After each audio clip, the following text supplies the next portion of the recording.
अभी next paragraph आज हम लोग देख रहे हैं। इस पैराग्राफ में पेज नंबर है 20। Thus, the habit of drinking tea spread to Japan, Europe, and England, where it became a fashionable and popular drink among the people. अब ये जो चाय इतनी वर्ल्ड वाइड हुई है, इतना लोगों को पसंद आती है पूरी दुनिया में, तो ये कैसे स्प्रेड हुई या कैसे वहाँ पे गई, ये तो आपको समझ में आ ही गया। अब अलग अलग देश के लोग इस चाय के साथ किस तरह से अलग अलग एन्जॉयमेंट लेते हैं, ये अभी आपको पता चलेगा। तो इस पैराग्राफ में फर्स्ट लाइन में क्या बोला है, दस the habit of drinking tea. इस तरह से जो चाय पीने की आदत है वो जापान में, पूरे यूरोप में और इंग्लैंड में फैल गई। Where it became a fashionable and popular drink among the people. सभी लोगों में चाय ये बहुत ही लोकप्रिय और फैशनेबल, एक फैशन करके ड्रिंक बनने लगा।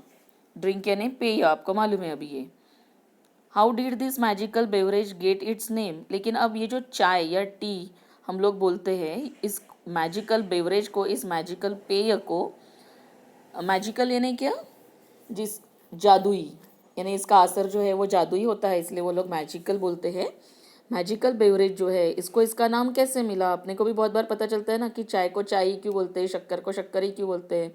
तो हर एक चीज़ के लिए स्टोरी है, किसी को भी कोई नाम देने के लिए स्टोरी होती है। तो अब यहाँ के भी चाय को चाय नाम क्यों दिया गया या टी ये नाम क्यों दिया गया, इसकी भी स्टोरी है। तो let's see. The Chinese character tu was first use in early inscriptions.